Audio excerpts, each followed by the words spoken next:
నమస్తే, welcome to political bench. కీలకమైన వేళ ఎన్నికల బరిలో దిగే అభ్యర్థుల విషయంలో ఏపీ ముఖ్యమంత్రి చంద్రబాబు తీసుకునే నిర్ణయాలు ఎలా ఉంటాయో ప్రత్యేకించి చెప్పాల్సిన అవసరం ఉండదు. ఎవరి ఒత్తిడికి లొంగనని చెప్పే ఆయన ఎన్నికలు వచ్చేసరికి మాత్రం అందుకు భిన్నంగా వ్యవహరిస్తూ ఉంటారు. గెలుపు గుర్రాల్ని బరిలోకి దించుతానని చెబుతూనే పలు ఒత్తిళ్లకు లోనవుతూ ఆఖరి నిమిషాల్లో అనూహ్య నిర్ణయాలు తీసుకోవడం ఆయనకు అలవాటు. పార్టీకి అండగా ఉండే వారి కంటే ఆఖర్లో టికెట్ల కోసం వచ్చే వారికే పెద్దపీట వేయటం కూడా బాబుకు అలవాటు అన్న విమర్శ ఉంది. దీనికి తగ్గట్లే తాజాగా జరుగుతున్న ఏపీ ఎన్నికల్లో పార్టీ అభ్యర్థుల ఎంపిక విషయంలో బాబు అనుసరిస్తున్న తీరు పలు విమర్శలకు అవకాశం ఇస్తోంది. ఏపీ మంత్రి గంటా శ్రీనివాసరావు సీటు విషయంలో బాబు అనుసరిస్తున్న తీరుపై ఆయన గుర్రుగా ఉన్నట్లు చెప్తున్నారు.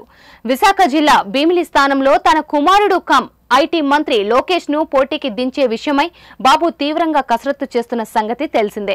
అదే సమయంలో భీమిలి స్థానంలో లోకేష్ కు బదులుగా సిబిఐ మాజీ జేడీ లక్ష్మీనారాయణకు కేటాయించాలన్న మాట ఇప్పుడు ఆసక్తికరంగా మారింది. ఇదిలా ఉంటే తాను ఖాయంగా గెలిచే సీట్ను చిన్నబాబు కోసం త్యాగం చేయమంటే ఓకే, కానీ ఎవరి కోసమో తాను వదులుకోవడంలో అర్థం లేదన్నట్లుగా గంటా ఆలోచనగా చెప్తున్నారు. మరోవైపు గంటాను విశాఖ ఎంపీగా బరిలోకి దింపాలన్న ఆలోచనలో బాబు ఉన్నారు. అయితే ఈ ప్రతిపాదనకు గంటా గుర్రుతో ఉన్నట్లు చెప్తున్నారు.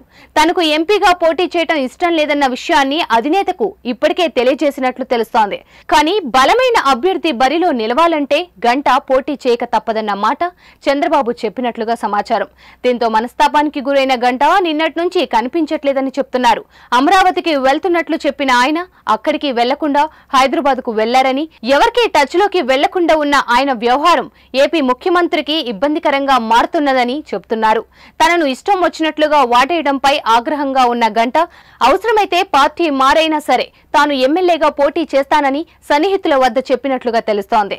అదే జరిగితే బాబుకు భారీ డ్యామేజ్ తప్పదని చెప్పక తప్పదు. మిగిలిన సంగతులు ఎలా ఉన్నా ఇప్పుడు గంటా ఎక్కడ ఉన్నారన్నది బాబు బ్యాచ్ కు పెద్ద టెన్షన్ గా మారిందన్న మాట వినిపిస్తోంది.